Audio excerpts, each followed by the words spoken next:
at 10 a.m. Pacific.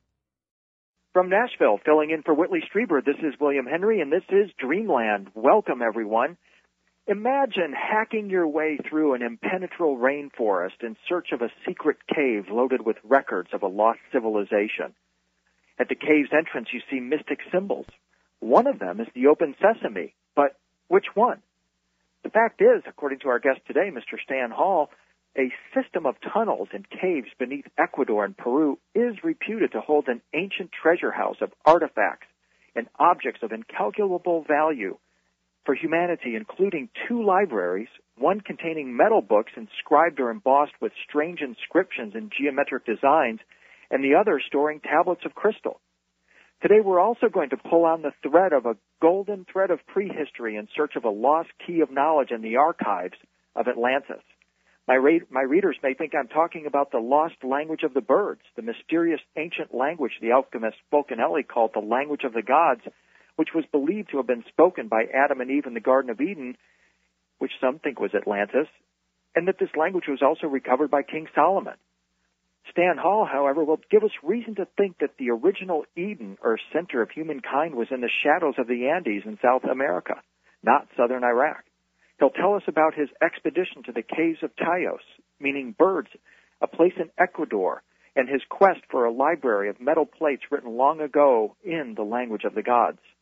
In 1976, Stan Hall, a Scottish engineer, organized a landmark expedition to the caves of the Tayos Indians in Ecuador. This search involved a dozen institutions, Joint Special Forces, and astronaut Professor Neill Armstrong as honorary president and participant. Stan was driven by curiosity about Eric von Daniken's report of this metal library allegedly found in the caves by investigator Juan Maurice in the 1960s and published in von Daniken's 1972 blockbuster Gold of the Gods. His book, Tayos Gold, The Archives of Atlantis, tells his story and that of many other amazing explorers. He joins us today from Scotland. Stan, welcome to Dreamland. Thank you, and thank you very much for this opportunity to speak with you. Our pleasure. Your story is incredible. It spans decades, and I hope that in the next hour or so we're able to flesh it out to your satisfaction.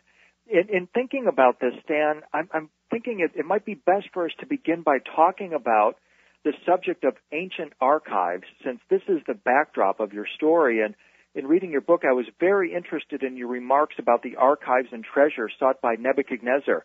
How about if we start by talking about those archives? Well, you know the story of Nebuchadnezzar, who sacked Jerusalem a couple of times around 600 BC, and supposedly took the treasures of Jerusalem away. However, there are a number of other possibilities. You will know that quite a number of groups are looking into alternative history for the movement of the children of Israel across the desert out of Egypt, whether in fact there's an Essene contact between the Egyptian priesthoods, perhaps those called the Choshen, which then may well have become the Chosen under the Israeli flag. But it's quite clear in the Bible that the Israelis not only were accompanied by a group of Egyptians, but that they took the treasures of Egypt out of Egypt. Now, when I was at Sunday school, nobody told me that. I found that out a long time later. And the Church of the Latter-day Saints also have a metal library at the back of their history, and about 600 BC.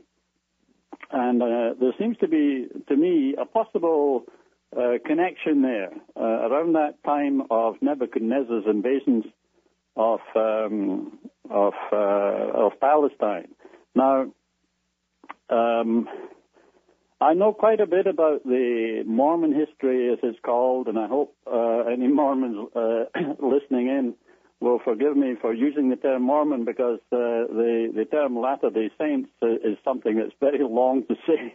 when you're speaking about this subject. And they also have a connection in their history with America, and I know their historians and anthropologists investigate a great deal in Central and South America. And the treasures that one is talking about with Nebuchadnezzar are very difficult to identify. One knows that when there is an invading army, the first thing they look for are the national archives and the secret deposits of the nation they're invading in order to immediately try to humiliate them. And Nebuchadnezzar, of course, did not drop from the sky.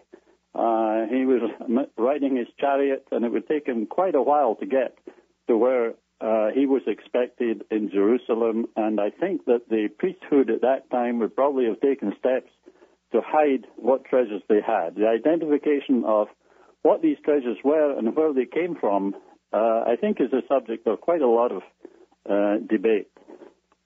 It's very interesting that in our modern era we saw a dramatic reenactment of this drama in the United States and coalition forces with their invasion of Iraq. It's widely known that Saddam Hussein connected himself, in fact believed he was the reincarnation of Nebuchadnezzar, and like Nebuchadnezzar, assembled a vast library of ancient archives and documents. And what was the very first thing that occurred upon the invasion of Baghdad in 2003? We had the looting of the National Archives of Iraq. Do you find it ironic that that is happening again in our present era? Yes, it's very, very sad to me. I can remember when I got that on the news, I sat with my jaw dropping because it's something that the whole world should be concerned about. And I think you've hit on something that is worth developing a little. As a young nation, obviously America is interested in their history, is in global history, but I sometimes wonder about something that never seems to get mentioned very much in the Middle East conflict. The Middle Eastern peoples, if we can call them that, go back a very long time, so obviously their culture and their way of looking at things is much older and longer tested than perhaps a younger nation like America. And I sometimes wonder if that's not something that should be considered by Washington and initially by Saddam Hussein and his government. The trouble is, when you get a dictator in power, there is absolutely no reasoning with them.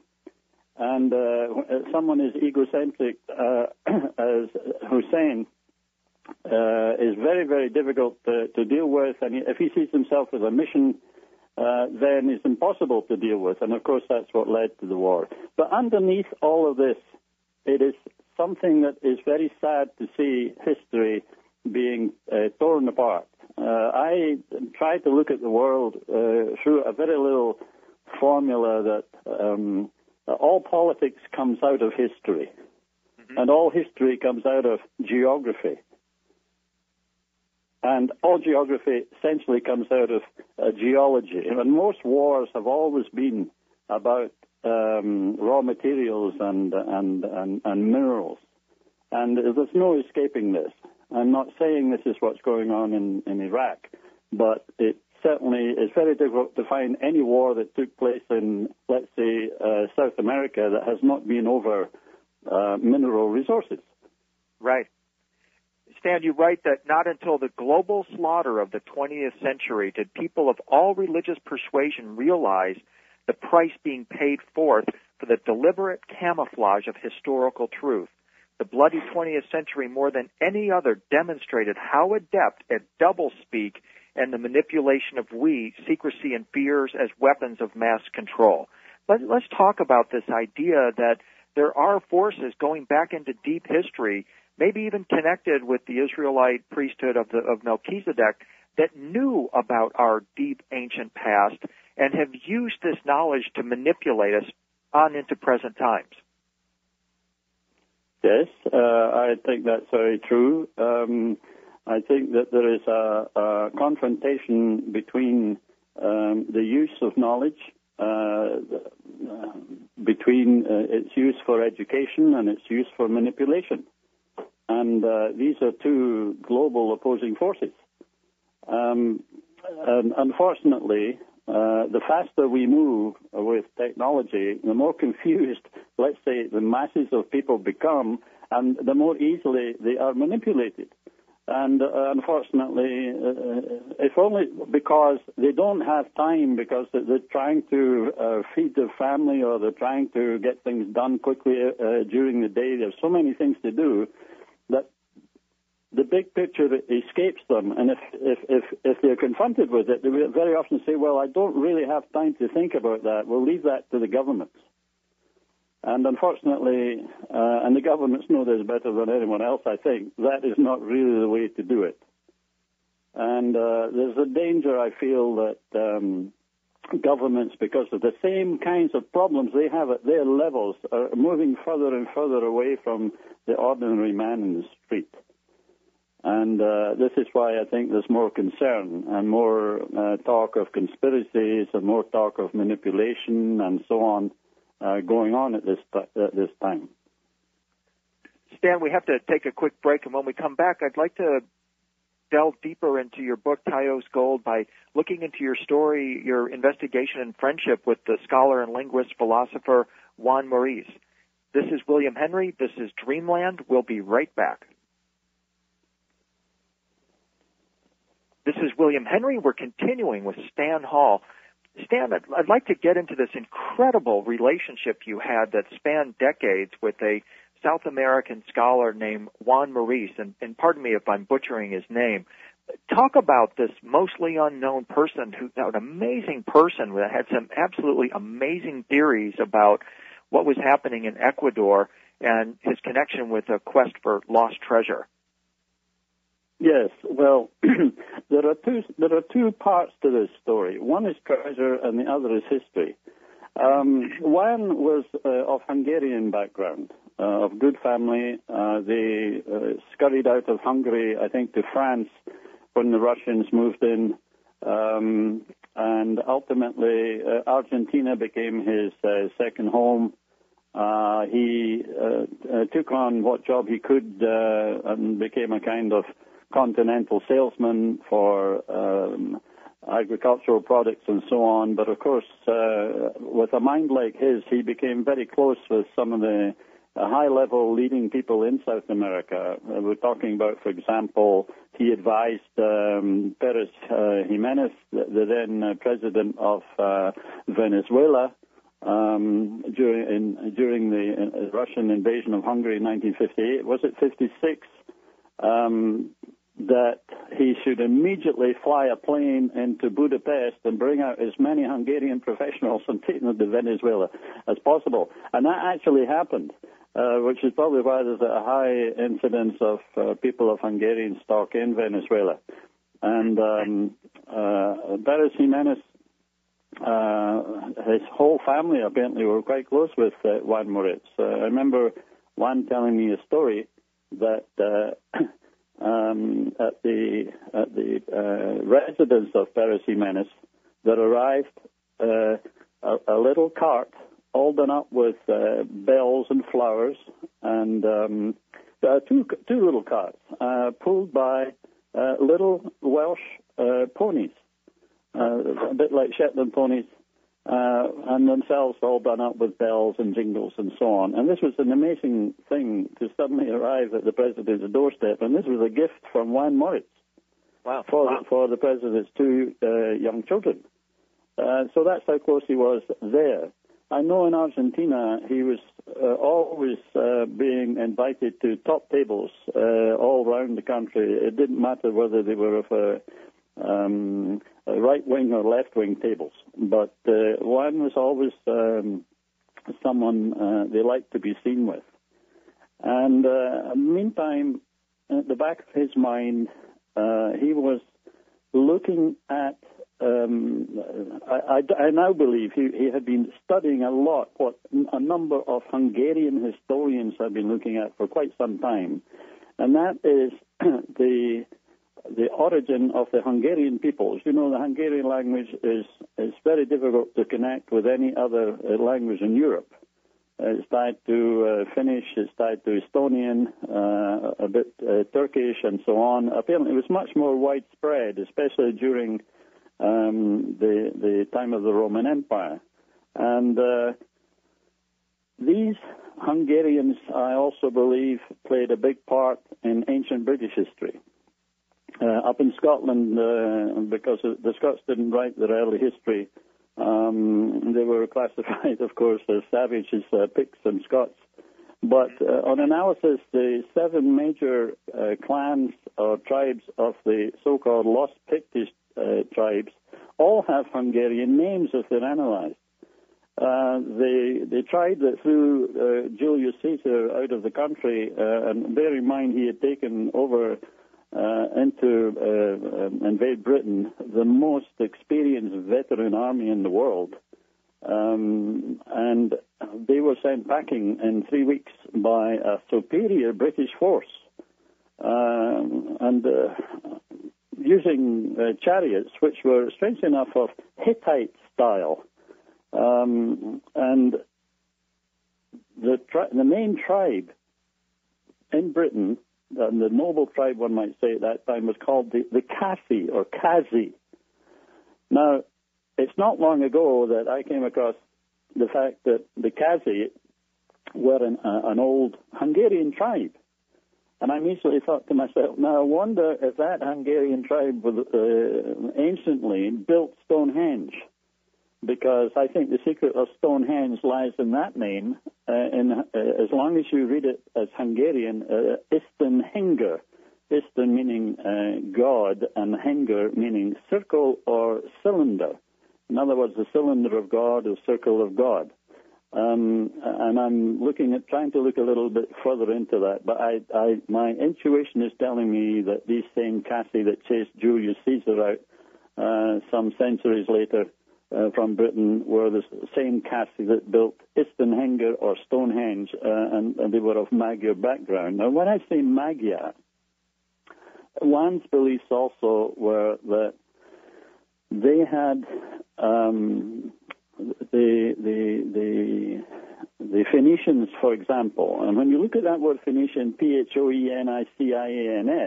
it looks rather strange when you write it down. And of course, you could interpret it as has been done, as a Venetian. And of course, Venetia was a kind of purple dye that was used by the priestly sects in these days. But it also Phoenician can also be read as Phoenician and Hunosian or Hunos or Huns. And this is a type that one, of course, has taken. And although it is generally accepted the Hungarian language came from the north of Europe, from tribes, invading tribes of the north, like the Ostiacs and Keramis and so on, one holds the view, as more and more ancient historians or historians studying ancient history are doing, believe that Hungarian is of Sumerian origin. Mm-hmm. Or vice versa. You understand? Yeah, I think that's one of the most interesting lines of speculation that he opened up, was that the similarity between the old Magyar and Sumerian tongues cannot be attributed to coincidence. And in fact, didn't he go on to say that he thinks that actually this is all going to be traced back to Ecuador, and that in fact Ecuador would have been the origin place of the Sumerian tongue, and not only the Sumerian, but also the Egyptian as well. Yes.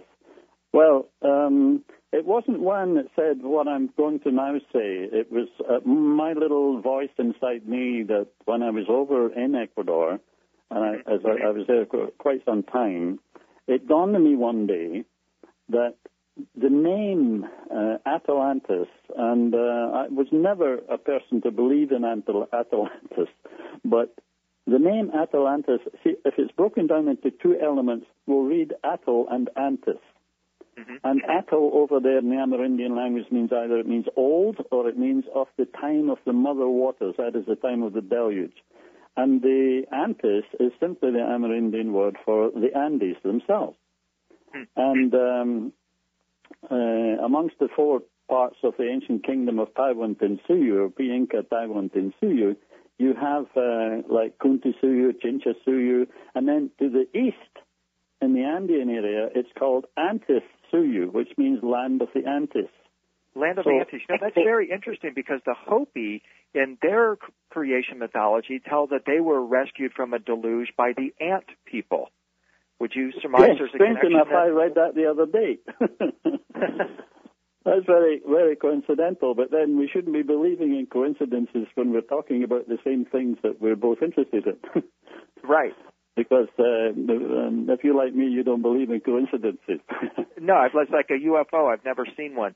And so Juan Moritz makes these incredible connections, but in building a bridge in his mind between the old and new worlds.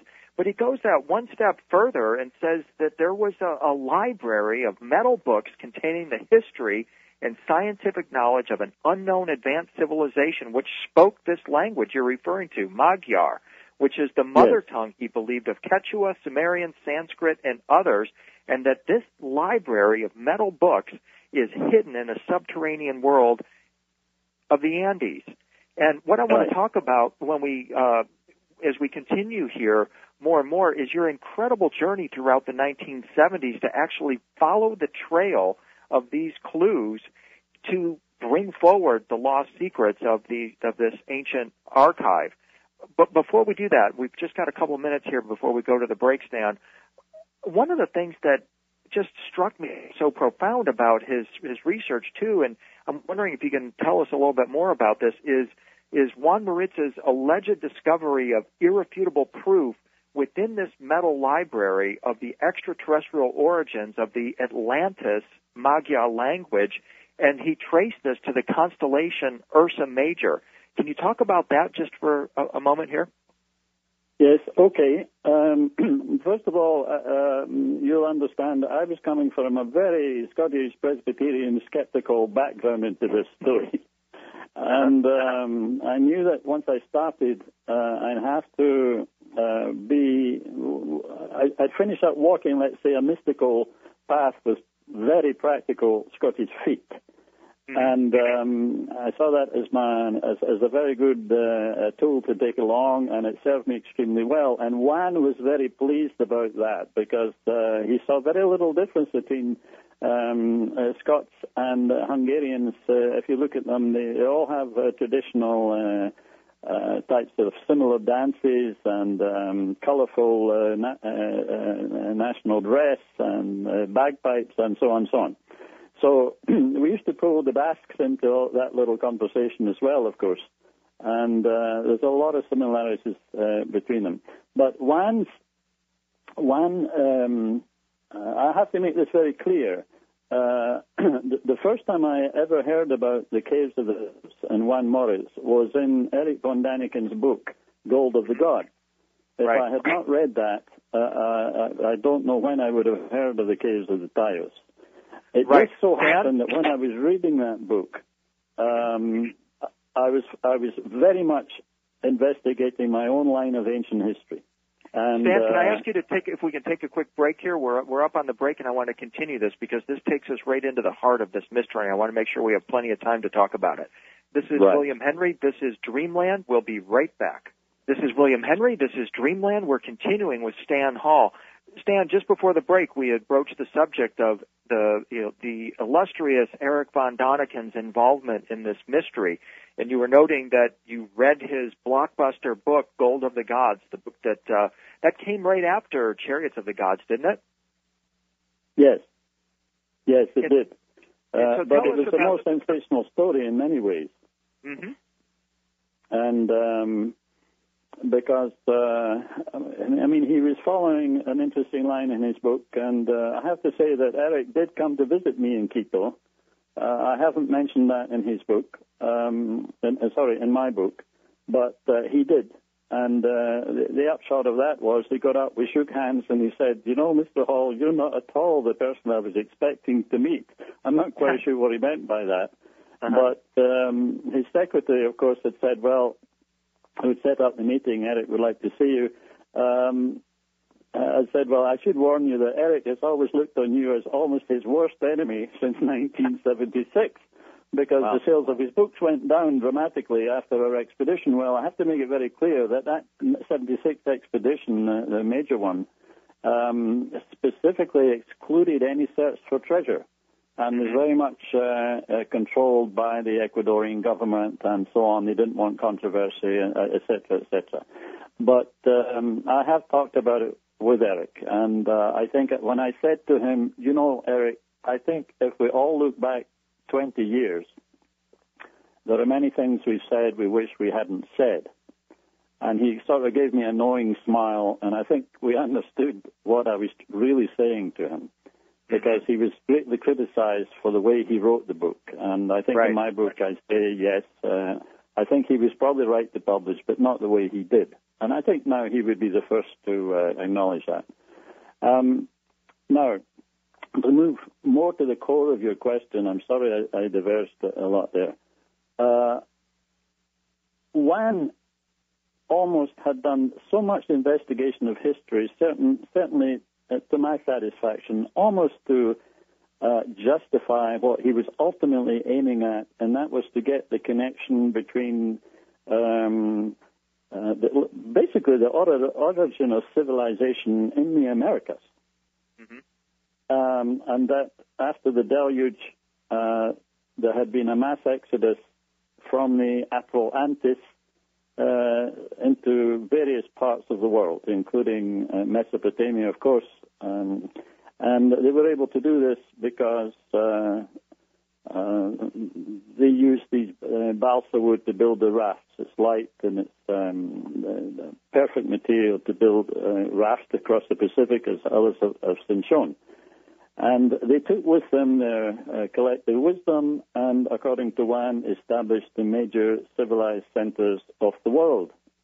Can I mention something here, Stan? You note that the word Magyar, M-A-G-Y-A-R, may in fact be Magi, A-R, which can be interpreted, you say, as serpent priest or serpent king. So are you saying here that what we're seeing at this time, then, is the reemergence of these serpent kings, that the Magi, in effect, that turn up in virtually every tradition emerging from the Middle East at that time? Yes. The word Magi, Magyar, as you know, gives rise to words like majestic and so on. And Juan was quite clear that the Maya and the Magyars were one and the same, for example. And he talked long about the different civilizations that spoke and still speak languages very close to the ancient Magyar language. Now, he himself was a link. Sorry? You may have mentioned this is so important to us right now, too, Stan, because Maya 2012 prophecy talks about the return of an enlightened being riding upon something they describe as a serpent rope. And so if we just can conjecture here for a moment, if indeed an enlightened being, a serpent king, a Maya serpent king, is preparing to return around 2012, we need to get a hold of the kind of knowledge that Juan Moritz possessed, because we're going to have to understand the knowledge and the potential revelations that this being or this consciousness, if in fact it's not a being but rather a consciousness, will ultimately represent. So I just wanted to put that on the table, that now seems to be a very important time for this kind of research in the archives of Atlantis, as you're describing, to come forward. Yes, absolutely. I have to perhaps take another tack with the 2012. I'm into catastrophism, mainly Velikovsky catastrophism, which I find has served me extremely well. And I rather think that because the Mayas have the Quetzalcoatl and the Huitzilopochtli and so on, and the Incas, the Viracocha and the Pachacutec, etc., that these were actually planets, the same sort of planets that were seen by, let's say, the Trojans during the Trojan Wars and by most of the ancient civilizations. They tell the same story using different names for different gods.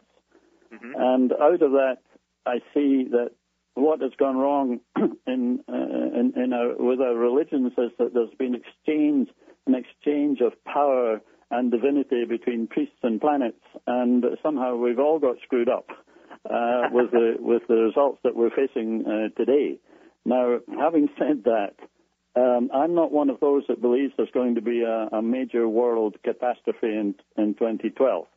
I think what the Mayas were talking about was what they actually saw at that time would be a comet. And if you follow the Velikovskian philosophy, then it would be the planet Venus.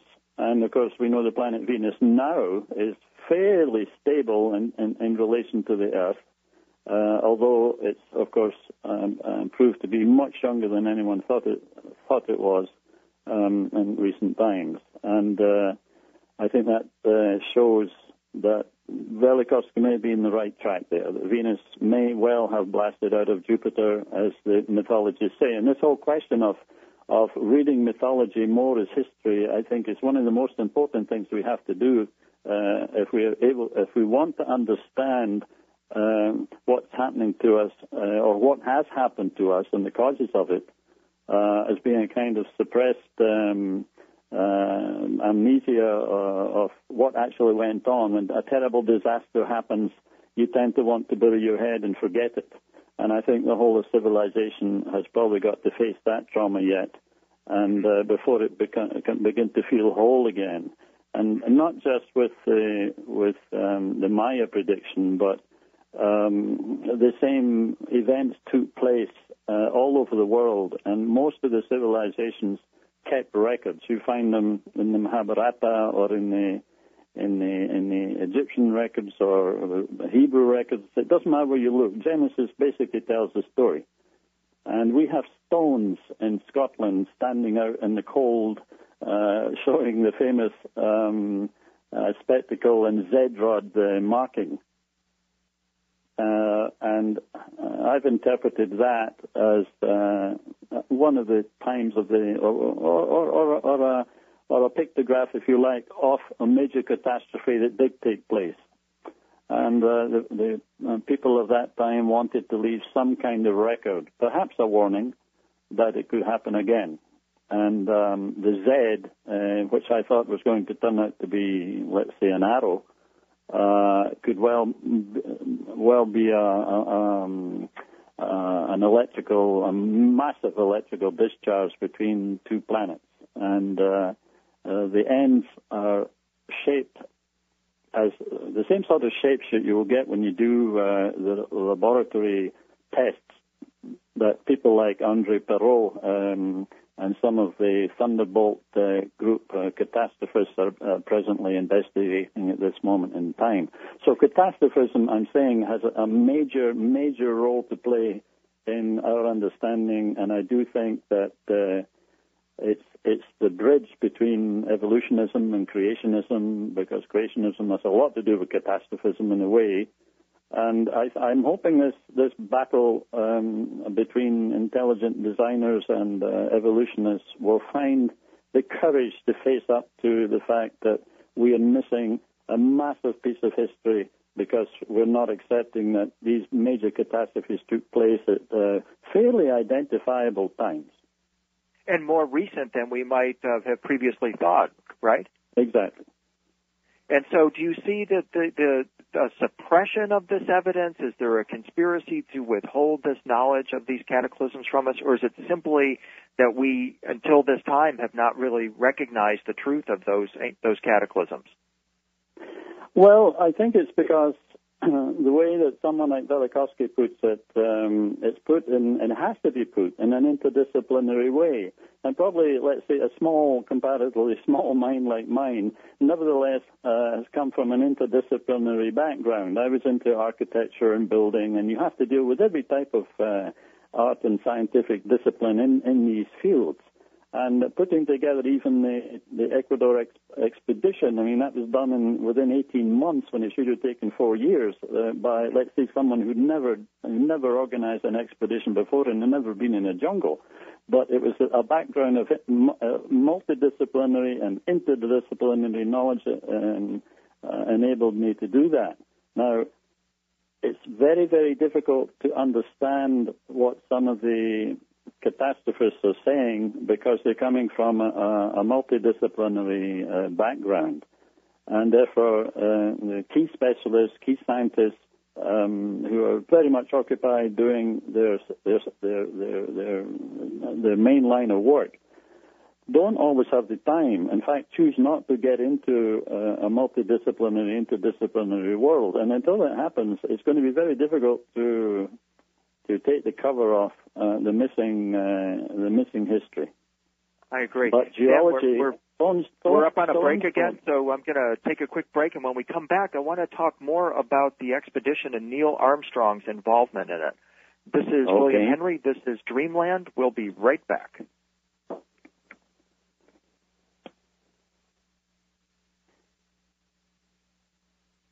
This is William Henry. This is Dreamland. We're continuing with Stan Hall.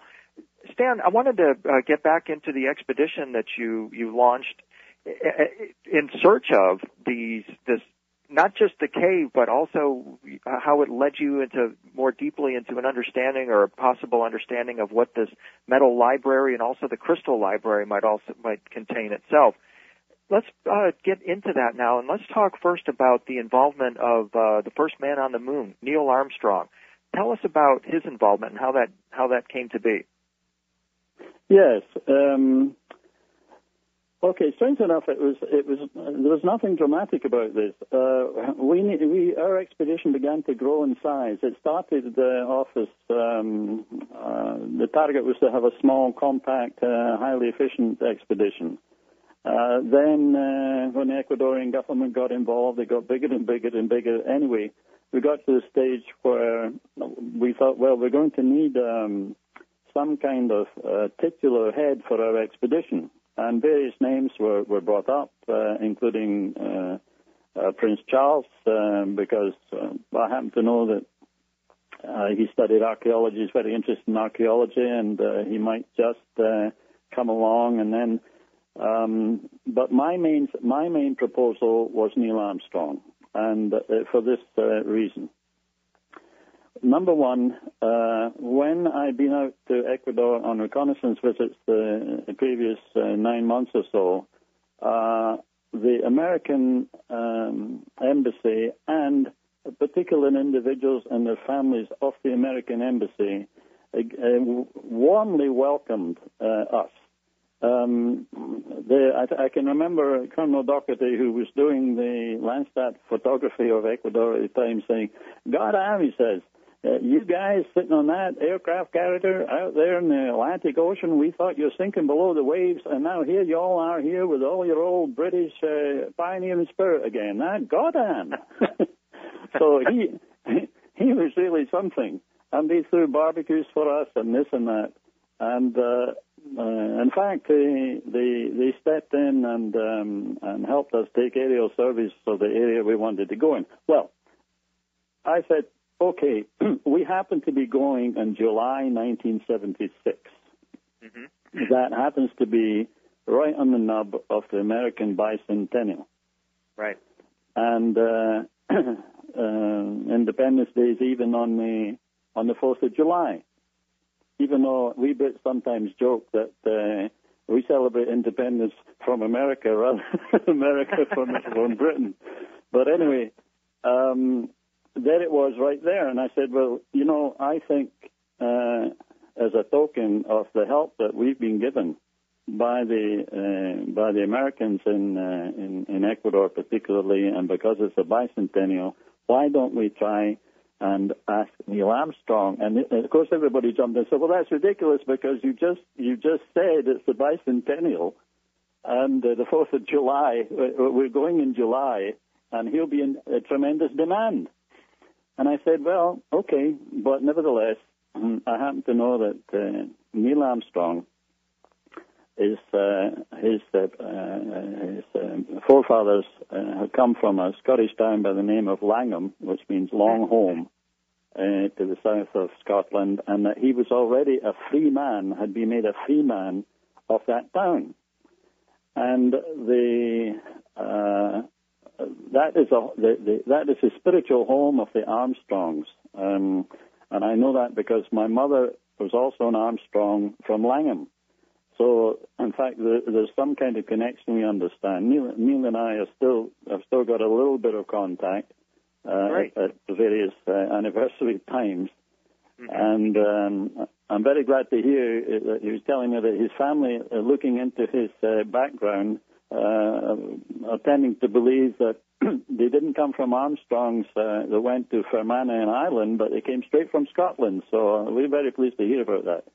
Mm-hmm. But the point is that I wrote this letter and to the town clerk of Langham explaining what we'd like to do. And so he wrote a letter to Neill. And if ever I want to see how to write a letter to persuade anybody to do anything, I will bring out this letter from Eddie Armstrong, was his name, because it was a most persuasive and polite letter. So I can remember sitting around the conference table in Edinburgh on last night with all the parties represented that were involved in the expedition. Everything had gone so beautifully after all the problems. And I said, okay, there's something I'd like to read out. And I read out a letter from Neill Armstrong saying that he would be honored to take the part of honorary president of the expedition, and that, God willing, he might be able to participate. And that was it. There were no sort of thoughts of the fact that he happened to be, let's say, an extraterrestrial in the sense that he had been to the moon and come back again. These were not thoughts in, although the danger was quite clear because of the Eric von Daniken involvement. But I sat with him in the hotel room in Quito the day he arrived and brought him quickly up to date with what was happening on the expedition. And I brought up this question of the controversy that was running around. The newspapers were talking about von Daniken and flying saucers and Neil Armstrong and so on. Mm-hmm. And I always remember what he said, look, Stan, I'm not afraid of controversy. As long as the facts are clear. And I thought that was a magnificent and simple thing for him to say. So I was immediately relaxed. And I never really expected to see him in Quito. It was a surprise to get the telex to say, I hope the expedition is doing well, and I hope to be in Quito on August 1st, I think it was, 1976. And how do I get down to the caves? So immediately you could imagine there was a tremendous upheaval to reorganize all kinds of things. And of course I wanted him. I said, well, look, he's coming with his backpack and his plimsolls, and we'll get him in with one or two of the scientists because we had some top scientists there, including thermoluminescent dating people and so on. And I got him into a small hotel because it was the conference season and all the hotels were full. Well, of course, as soon as the embassies found out about this, they somehow removed someone from the best suite in the best hotel in Quito, and he got that place. And he entered into the spirit of the whole thing, and I understand that he thinks fondly of that expedition because, of course, he was going, let's say, the opposite way. He was going back into, let's say, ancient history, down into the bowels of the earth at the center of the world, if you like. Mm-hmm. And it was a nice counterpoint, I thought, to his work in space, and especially his landing on the moon. Certainly highly symbolic. Stan, your website is goldlibrary.com, goldlibrary.com. And on your website, you talk about Armstrong's involvement, and then you pose a question. Let the webmaster know your answer to the following question. In July 1969, the crew of Apollo 2 left an instrument on the moon called a Lunar Laser Ranging Retroreflector Array, basically a 2-foot diameter mirror. What was or is its purpose? Tell us about that question in the few moments we have left. Okay. Well, I put that in because locally, I live in Dunbar, as you know there now, but also you don't know that I live in the actual house where the famous environmentalist John Muir was raised. And I always have kept John Muir's philosophy at the back of me when I've been in the jungle and dealing with other people there. Now, I'm sorry, I missed your point there. I'm wondering why you're so interested in that question about the mirror that was left on the moon. Right. Now, the reason I put that in was I had just read that something like 20 million Americans don't believe that Apollo 11 landed on the moon. Mm-hmm. And that rather impacted me, and I thought, well, that's very sad, because there's no way that reflecting mirror, whose purpose was to measure the distance at various times between the Earth and the moon, that was the answer, could get there on its own. It has to be positioned properly, and that's exactly what's been done. And it was the astronomical center in London that confirmed that to me, and they've been measuring the distance ever since then. And it seems rather sad that there are so many Americans who still think that Apollo 11 didn't land on the moon. That was one of the reasons. I made that a question because I set up locally here on a local website 2 of my books as prizes for the first 2 people that answered that correctly. Great. So one final question, Stan. Is there a treasure, a metal library, perhaps of thousands of volumes, and a second library of polished, transparent tablets awaiting discovery in South America? Yes, I believe yes. Now, I'm saying that as someone who never believes anything until he actually touches or sees it. That is the only time in my life I have ever come to a conclusion that the story had to be true, because I had spent so long listening to Moritz, and then after Moritz died, I spent 6 years on a daily, weekly basis with the man I ultimately came to believe had found the treasure. So he was happy to describe every little detail of it, and we agreed, for the safety of both our families, that he would not tell me the actual location. In fact, it was me that said that to him. You tell me everything, but don't tell me the actual location. So that's how we carried on, and we were busy putting together the plan for what he called the expedition of occupation. I had already talked with most of the ambassadors of major countries with embassies in Quito. We decided to treat Quito as an international office, set up an ambassador committee who would oversee a scientific group who would then go in for 3 or 4 months, do the initial studies, come out with proposals on what should now be done, and so on. And we were in that when, unfortunately, he was killed. Now, I personally don't believe he was killed for any sinister reason. I think it was just that particular evening he happened to be carrying with him quite a bit of money. And in Ecuador, there's quite a number of gangs that are willing to mug people, and he was the sort of man that fought back, unfortunately, in this case, and he was killed. So that sort of put the dampers on that, and that's when I began to reanalyze everything that happened over the previous 20-odd years, and came to the conclusion that definitely it must exist. There is no other. There's no other explanation to me personally. And having said that, I have to add, of course, I could be wrong because I don't have it in my hand. and I have no actual proof. But I'm hoping when people read my book, Taos Gold, that they will say, oh, well, at least Stan Hall was in the best position of anyone else to gather information, bring all the facts together, and try to make it happen. And I have to say, it was never my friend. His name was Petronio Jaramillo. It was never Petronio that let me down. It was me that let him down, because it was so difficult trying to get the resources to make the expedition of occupation happen without being too overt, without being too public. Because if you have any experience of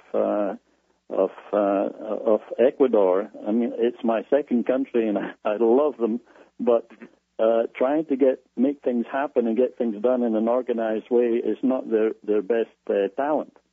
And right. It would have been impossible to make it happen that way. Well, Stan, we've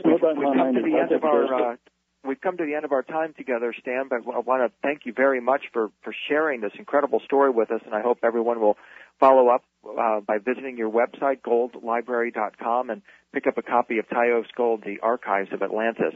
So once again, Stan, thank you very much. Thank you.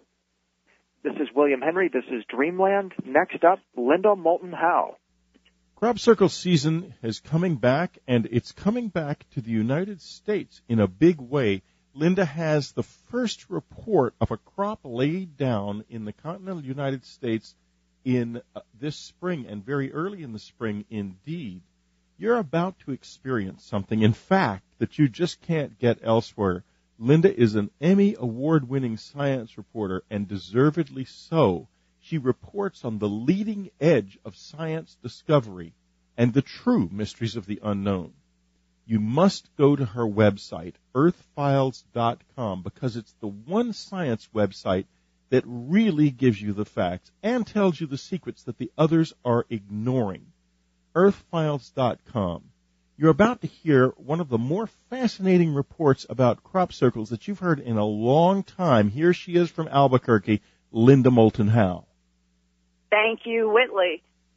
Two of the first American cases of strangely down crop in the genre of crop formations that I personally investigated were discovered on May 24th, 1992. Yeah, that's 15 years ago, in the neighboring communities of Linfield and Limerick, Pennsylvania.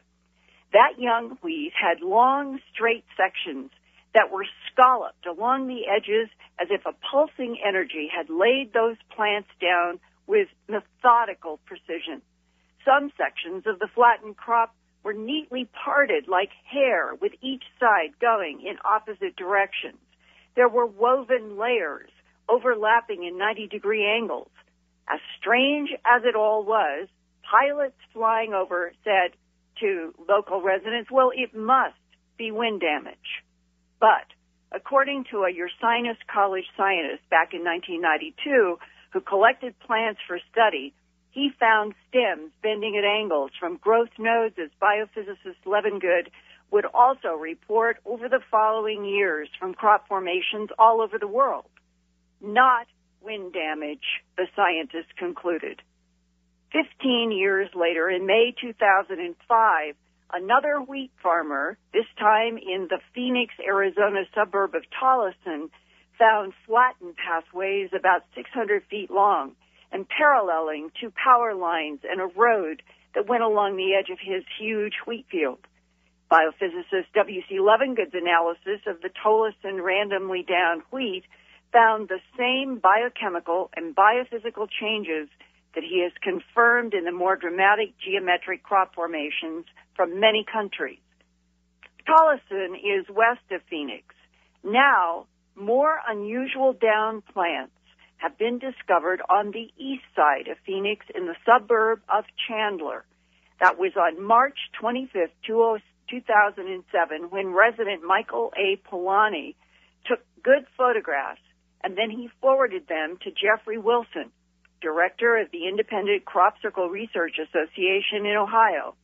When Jeff sent me an email with the photographs, I immediately thought of the unusual Limerick, Pennsylvania, and Tolleson, Arizona fields, All three have pulsing, wavy edges in the standing crop along big, long stretches of down plants. And in this new Chandler case, the farmer has still not been located, and the exact identity of the crop is unknown. But it might be a sorghum or Sudan grass grown as ground cover or low-grade animal feed. Whatever the crop is, the wavy, pulsing edges signify that something extraordinary happened that is not characteristic of normal wind damage. I talked with Jeff Wilson about the anomalous features in this first American, what is called randomly downed, but unusual crop formation in this beginning of the 2007 season.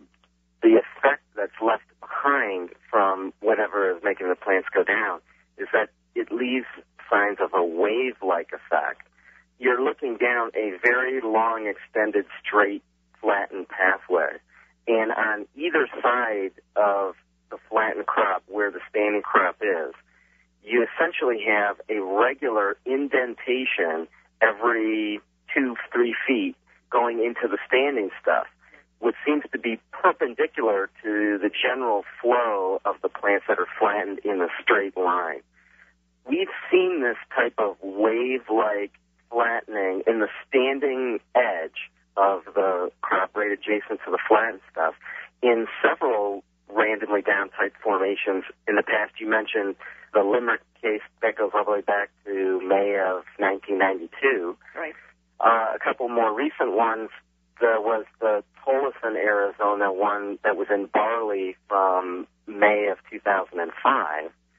And also Carmichael, Pennsylvania, Greene County, Pennsylvania, that was late June of 2005, where we had these straight lines in the crop, but also exhibiting this wave-like effect. The most recent one was, we saw one last year on April the 22nd in Fairfax, Ohio, where we saw this example of this wave-like pattern in the standing edge. Which I've always referred to as the pulsing because it is so regular. I associate this pulsing or wave edge with 90-degree angled woven sections also in the so-called randomly downed. There is also this cross weave 90-degree angle of these plants in the part that's flattened. Yes, Michael Polanyi, one of the photographs that he took, shows very clearly this flattening at 90-degree angles to each other and creating a three-layer weave, at least in one section. This 90-degree effect we've now seen in several cases, including the Fairfax, Ohio from last year and the Carmichael, Pennsylvania one from 2005, in which there are small rectangular or square sections flattened first in one direction and then perpendicular to it there's another small square section, then another one, to create what we would call a checkerboard effect, being flattened in these long linear pathways. Is there anything about any of this that you think could fall into a meteorological phenomenon category? That's a good question. We don't have any information about when this formation in Chandler took place. We don't know if there was any weather involved or wind involved, but certainly the effects left behind match up very well with other randomly down formations that we've looked at in years past. And if it's not meteorological, what could do these patterns with that pulsing wave edge with the 90-degree woven flat areas? Yes, that's still the big question. That's why we're still looking at crop circles. I will say that this particular location has many of the same contextual features surrounding it that we find in a lot of other crop circle formation cases, both geometric and non-geometric, in the sense that it was right adjacent to power lines. The closest power line pole had a transformer box on it. It was the lowest section of the area. This area is very flat. Michael Polanyi told me that this field in particular is about 4 feet lower than all the adjacent properties. Now, this is in Arizona, and so you think it's very dry there, and it is. One of the things we find is that crop circle formations are coming down very close to water. In this case, it turns out that the whole length of the field is bordered on two sides by one of the canals that's filled with water right now. That canal actually dates back to prehistoric times. That was one of the old Hohokam canals that was built maybe 2,000 years ago. That kind of feature seems to be one of the things that we find is that these crop circle formations are coming down near old ancient archaeological sites, and this seems to have all of the same contextual features surrounding it that all these other crop circles seem to have. So in this modern day of 2007, when we don't think of Phoenix as being a place of ancient sites, it really is. And I was going to ask you if you had any speculation about why this phenomenon, in all of its mystery, might choose the Phoenix, Arizona region to put down early patterns in the United States. We have a very long extended growing season. The crop circles need to have crops to come down in, and so this is where there are crops right now in the United States. So early on we see things in Arizona, and the most recent geometric pattern that's happened in North America happened in December in Mexico, 200 miles or 300 miles to the south. So we see crop circles throughout the entire year across the North American continent. Why pick Phoenix? Well, you mentioned that Phoenix isn't necessarily known for its ancient sites, but it actually does have quite a few ancient sites. Not only did the Hohokam peoples build these enormous canal structures, which allowed them to become some of the first farmers in North America, but they also built very large pyramids, what they call platform mounds, flat-top pyramids in large Pueblo villages, many of which are found throughout the Phoenix area and an enormous concentration to the northeast of Phoenix.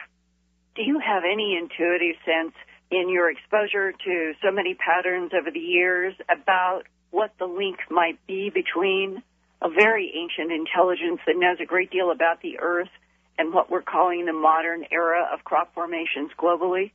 That's a very difficult question to answer. I don't think that we really know the full extent of any connection of that right now. However, there does appear to be this correlation very strongly between where crop circles are being reported and finding these ancient sites across North America. The number that we have in our databases, somewhere between 60 and 70% of the crop circles being reported are coming down in very close proximity to these ancient archaeological sites. Biophysicist W.C. Levengood, who has studied so many crop formation plants and soils, hypothesizes that spinning plasma vortices are involved with crop circle creations. But what unidentified trigger provokes the spinning plasmas? Are the mysterious lights so often associated with crop formations an unidentified natural phenomenon? Or could they be plasmas supervised by an advanced intelligence which humans have yet to encounter? Could the mysterious lights in crop circles be connected to the same ancient intelligence which inspired other marks around the world in ziggurats, pyramids, mounds, and stone circles? In addition to the mysteries about how the complex crop formations are created, there is always the question, why? Do the often geometric patterns contain a mathematical language?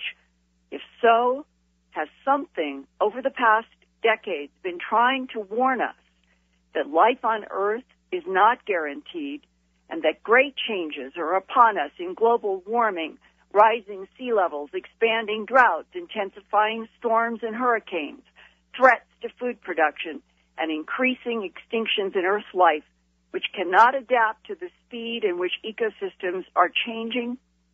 Drowning polar bears are an example. Even the U.S. Supreme Court decided in the first week of April 2007 in a 5-4 vote that the Environmental Protection Agency has an obligation to regulate greenhouse gases from automobiles and industries as global warming threatens the security of Earth life in the decades to come. A few days later, on April 6, 2007, the UN's Intergovernmental Panel on Climate Change issued another report about the consequences of global warming in the Earth's future. Here is a short and sobering list of some expected outcomes. 1/4 of Africa's billion people will lose most of their water supply. Food production will fall by half in many countries. Sea level rise by a meter or more will force millions of coastal residents to move inland, provoking unimaginable refugee and political crises. North America will suffer more intense hurricanes, floods, droughts, heat waves, and wildfires. Before the IPCC report was released April 6th, scientists were complaining that the facts would be watered down. One of the scientists who contributed to the report is Stephen Schneider, professor of biological sciences and interdisciplinary environmental studies at Stanford University. Professor Schneider has been studying the Earth's climate since 1971. I asked him if he thought the ICC report was watered down. There's always a typical propensity to find the components of an event that are lurid. And at the event I was at last week, there were components of the event that were lurid. You can find them.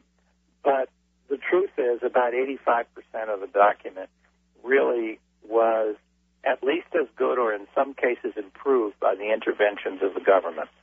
We ran into trouble on 2 or 3, and I won't deny them, I think fairly significant components of the report that a few nations chose to refuse to cooperate on.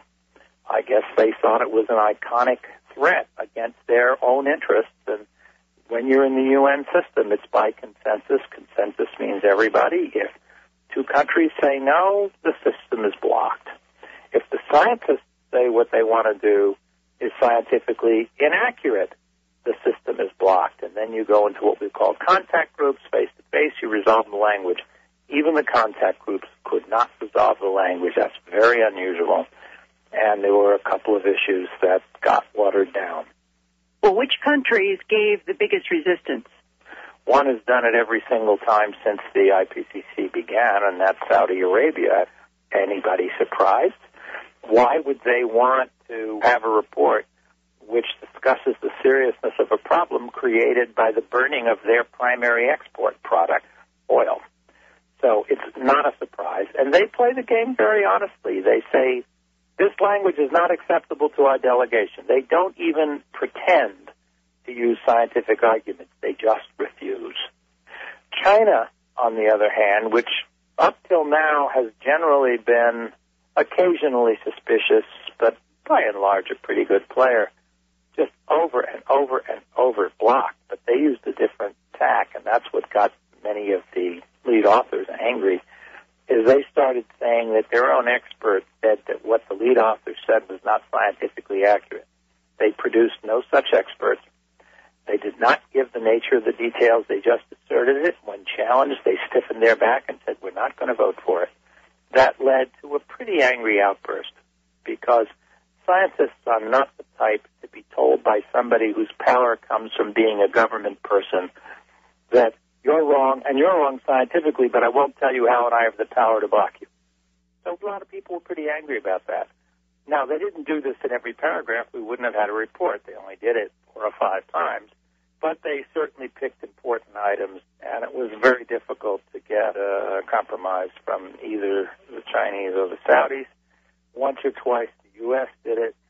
I was not very happy about that, but 80 times the U.S. was cooperative. 3 or 4 times I thought they were really making kind of ridiculous, in one case legalistic, and another inappropriate ways to slightly weaken the report.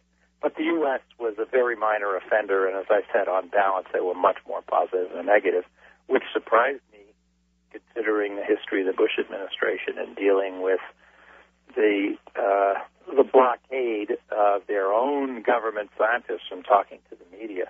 You know, government scientists in climate change have been forced to have all the media questions bounced over to the PR agency. It's been going on for years.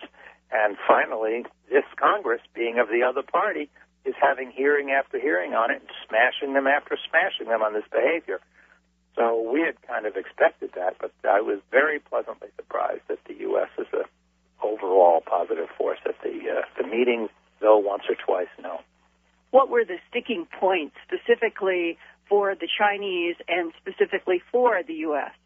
The U.S. removed some language in the table about the long-term commitment to sea level rise if we start melting the Greenland ice sheet on the grounds it was too speculative. Now, it is speculative, but it was labeled as speculative. And the probability that your house or mine will burn down is about 1%, yet every one of us has fire insurance.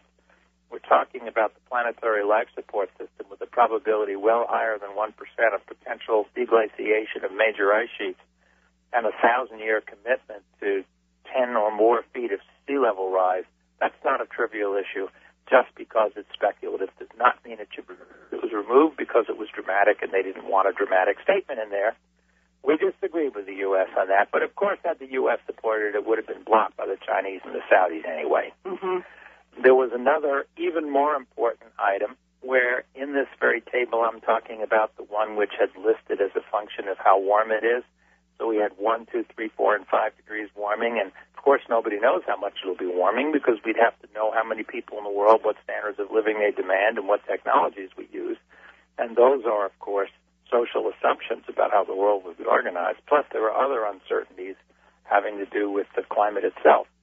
So what we wanted to do to try to give people a guide is underneath each of these headings for how much warming there would be was a block of text, words like up to 10% of species threatened, 10 to 40% of species threatened with extinction. And as you get warmer, of course, it gets more intense. Greater than 40% of species at extreme risk of extinction if you go above 4 degrees. These are all Celsius. Those are big numbers. So that's how the table is constructed. Up to 1 to 2 degrees, crop yields improving in high latitudes because of longer growing seasons.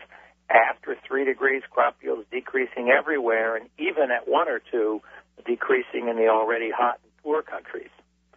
So all of those factors were there, and what we wanted to do was to show the world how much does it take to warm up 1 to 3 degrees. So we put above the table a timeline for 2020, 2050, and 2080 with a wide range of warming associated with very high emission scenarios and very low. So people would see that if we had policy to eliminate some of the emissions, it would make a difference in lowering risks. And the U.S. was very supportive of leaving that in, and we were very proud of them for that. So on the really big one, they were on the right side of it. But the Chinese and the Saudis were their usual blocking selves on that one, and we could not get it in. I cannot help but thinking that Mount Kilimanjaro will probably not have any snow on the top by 2009 or 10, and we're at 2007. And that means that a mountain in which the glacier has helped feed the water for the 35 million people who live there, that just in the next 5 years, we're going in one part of Africa, we're going to be facing water shortages already because of global warming. One metaphor is the supertanker headed for the rocks. Just remember the one thing about supertankers. They turn very slowly and they have very bad brakes. That's why I said we should have started 25 years ago. Another favorite metaphor is that you're in a school bus because it's the future that's really going to get the worst of this. And it's going down a steep hill with pretty iffy brakes. Then when they start getting hot, they stop working. And what do they say? Oh, so far, so good. Is it possible that we already have passed the point of no return in terms of the Earth continuing now to get warmer and warmer and that there's nothing humans can do? No, I don't think that that's the case. I've never been the catastrophist in that regard. We're not going to be Venus from anything that we're going to do. We're going to just make it pretty miserable for us and other species, but very, very differentially around the world.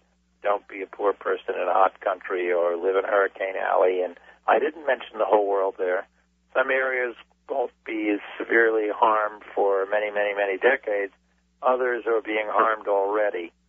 So it's a patchwork quilt, and it's very, very uneven. As a result of that, not everybody suffers equally.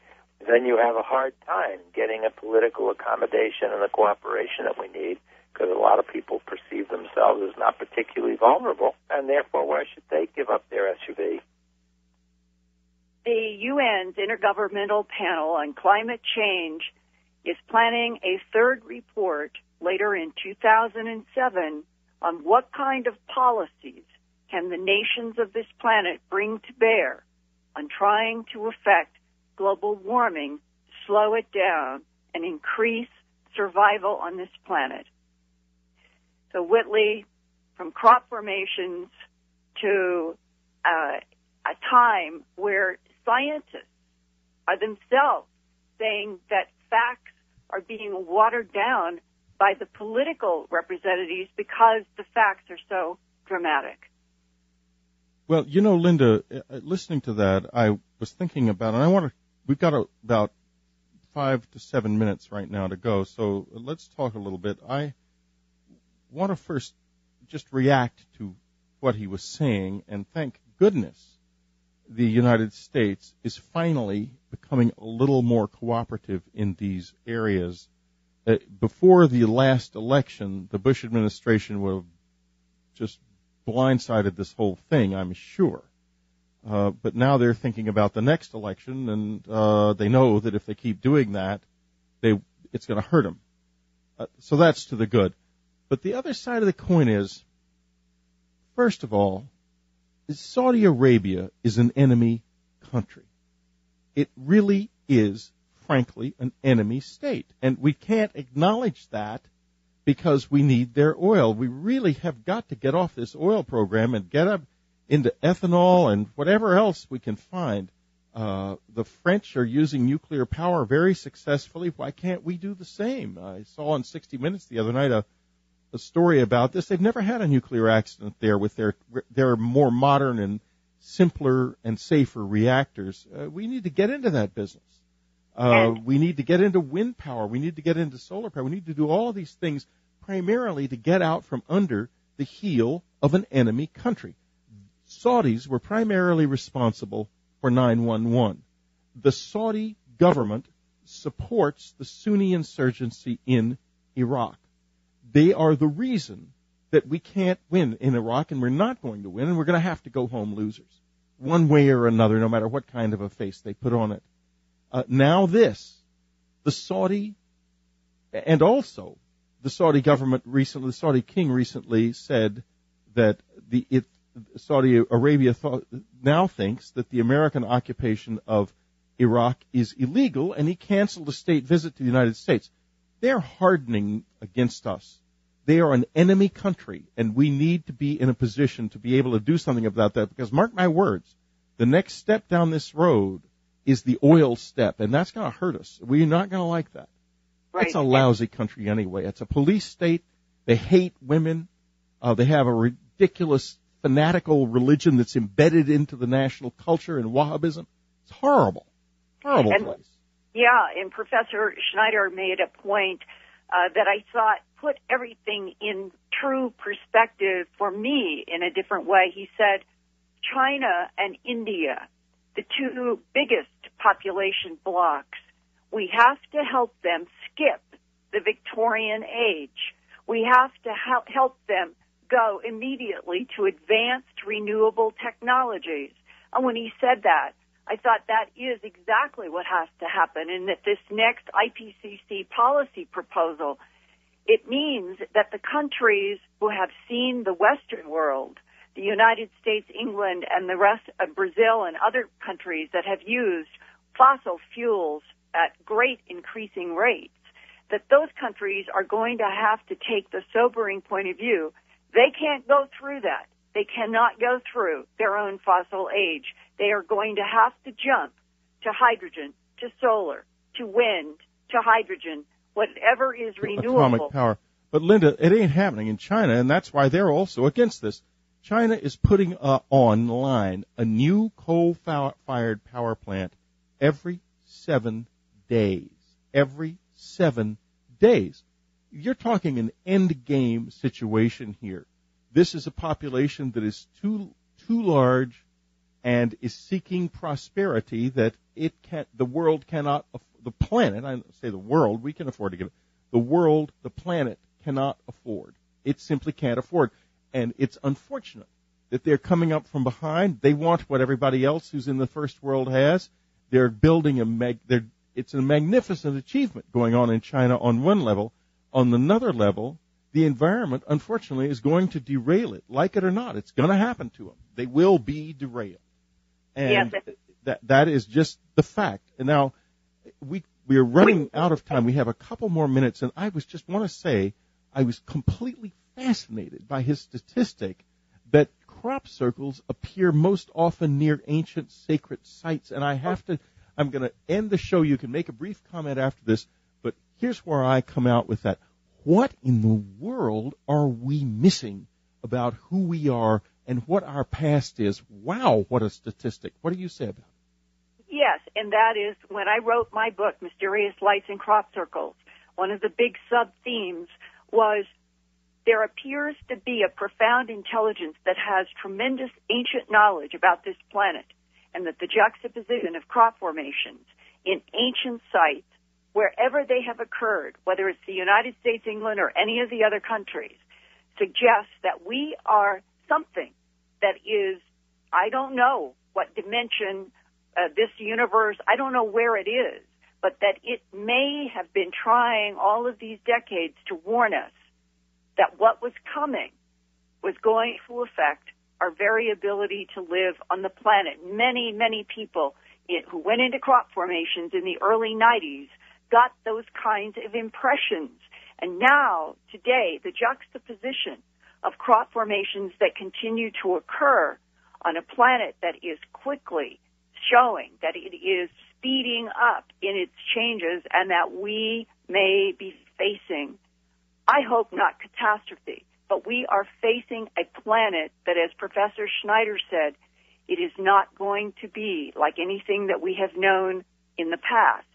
We're talking about moving into a planet that will be warm as maybe going back a million years or more, and that this kind of change may have been, if we had been able to translate it, may have been part of the language of crop formations going back to at least the 1970s.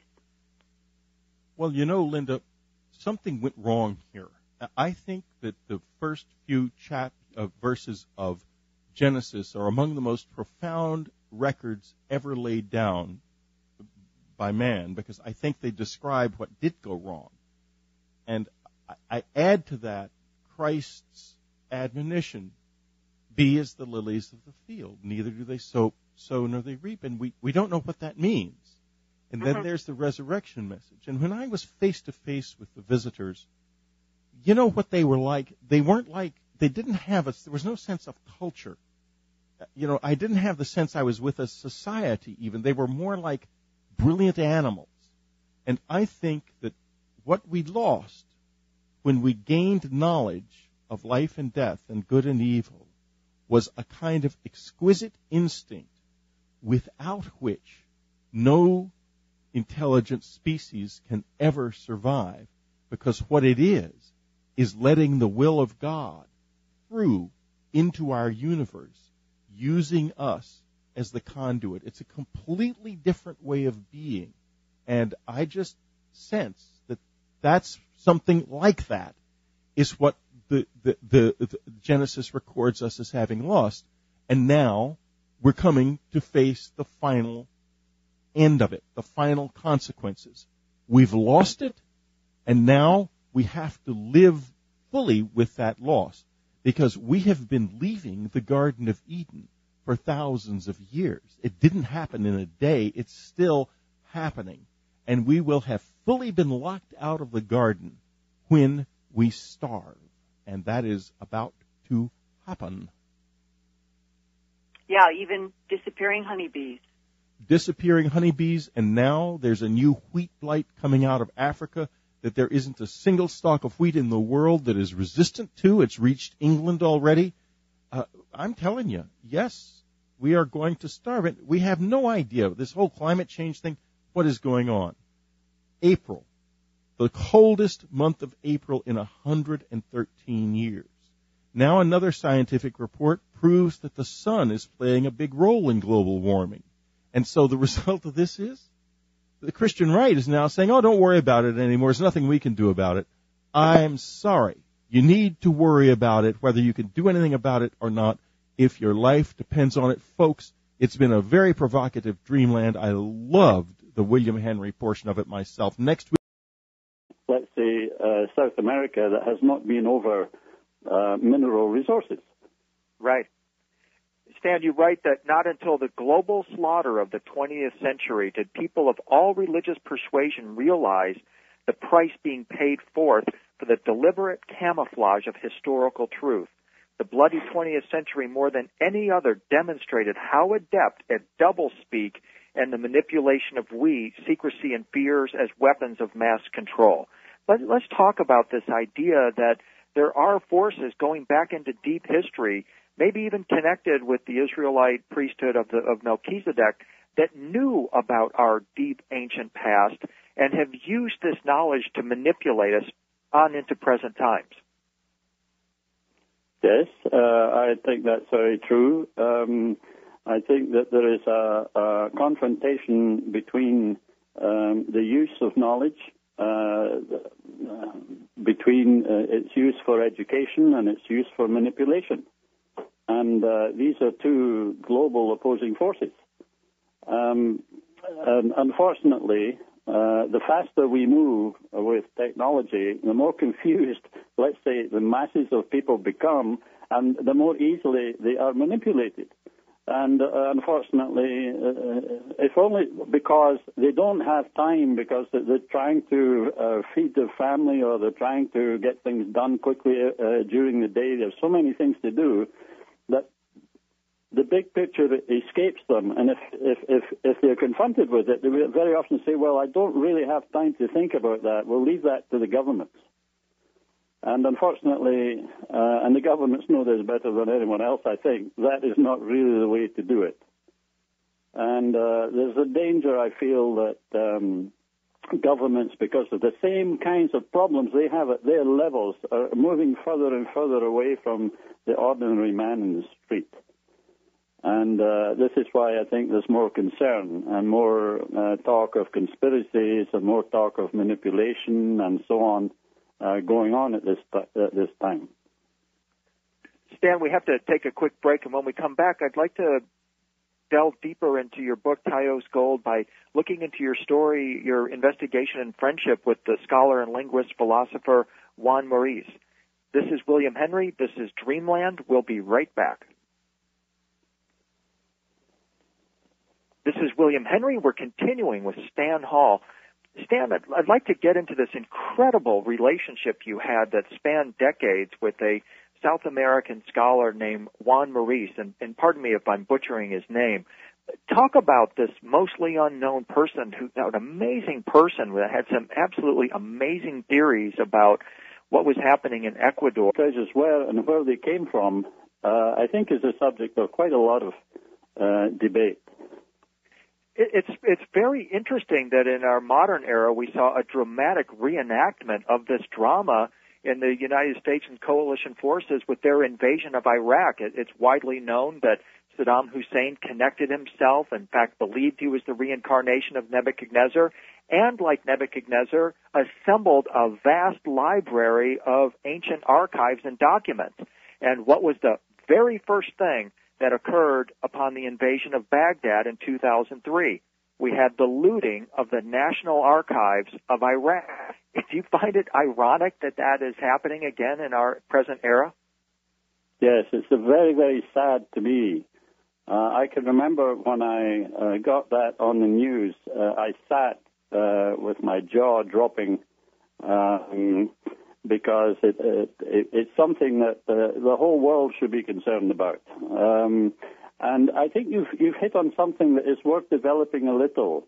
As a young nation, obviously America is interested in their history, is in global history, but I sometimes wonder about something that never seems to get mentioned very much in the Middle East conflict. the Middle Eastern peoples, if we can call them that, go back a very long time. So obviously their culture and their way of looking at things is much older and longer tested than perhaps a younger nation like America. And I sometimes wonder if that's not something that should be considered by Washington and initially by Saddam Hussein and his government. The trouble is, when you get a dictator in power, there is absolutely no reasoning with them.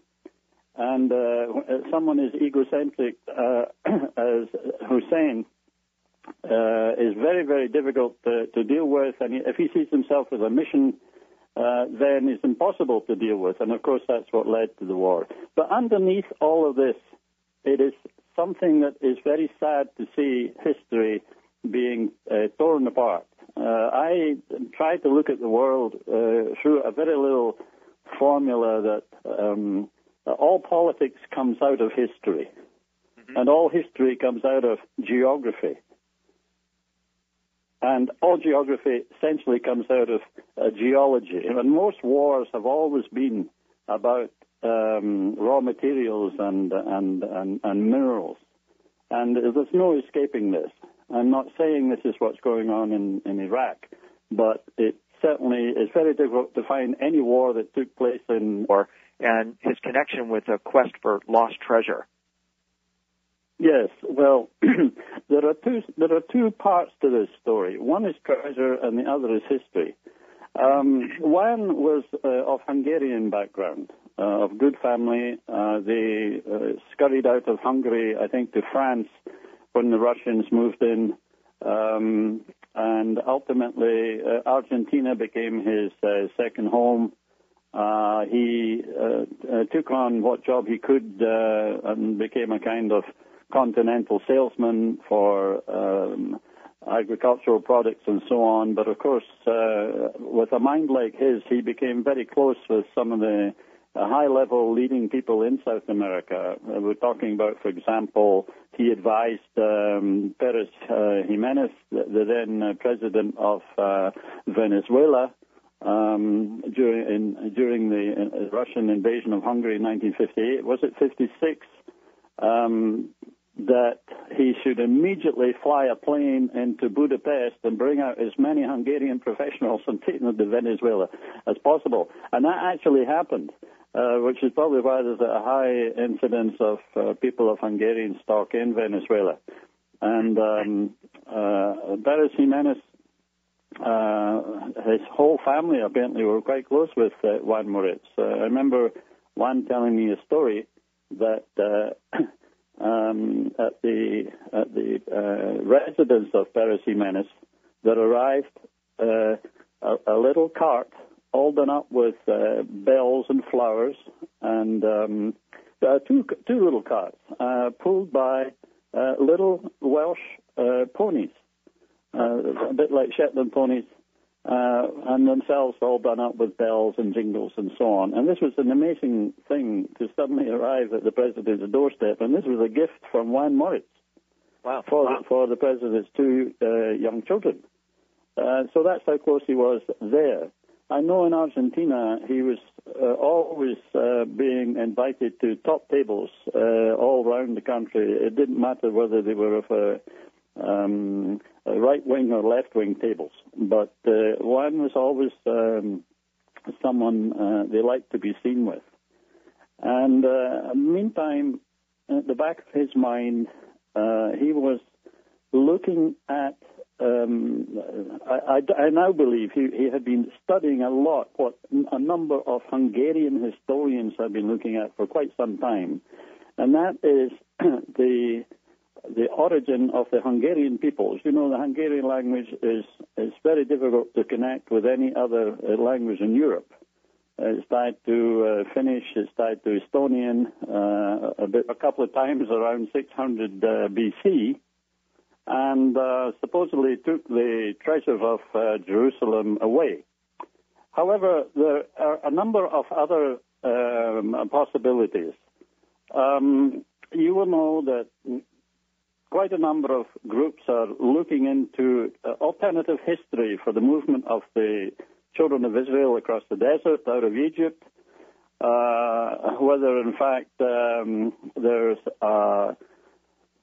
an Essene contact between the Egyptian priesthoods, perhaps those called the Choshen, which then may well have become the Chosen under the Israeli flag. But it's quite clear in the Bible that the Israelis not only were accompanied by a group of Egyptians, but that they took the treasures of Egypt out of Egypt. Now, when I was at Sunday school, nobody told me that. I found that out a long time later. And the Church of the Latter-day Saints also have a metal library at the back of their history, and about 600 BC.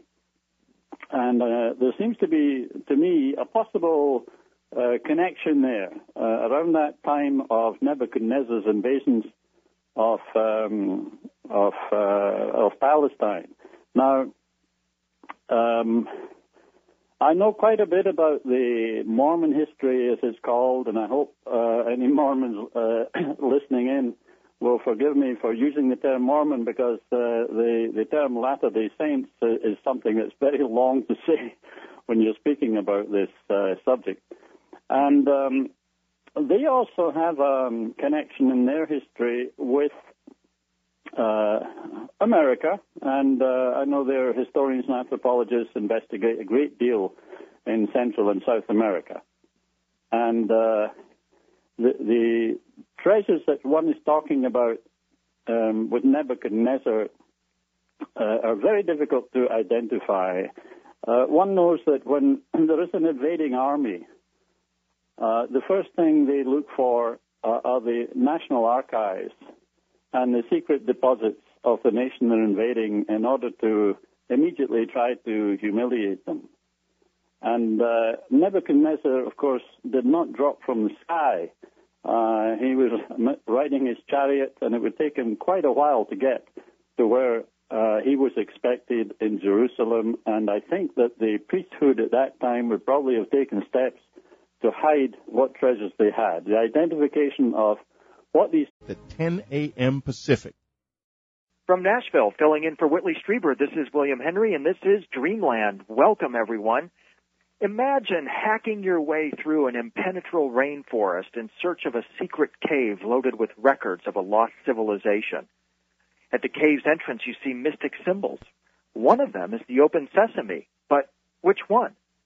The fact is, according to our guest today, Mr. Stan Hall, a system of tunnels and caves beneath Ecuador and Peru is reputed to hold an ancient treasure house of artifacts and objects of incalculable value for humanity, including 2 libraries, one containing metal books inscribed or embossed with strange inscriptions and geometric designs, and the other storing tablets of crystal.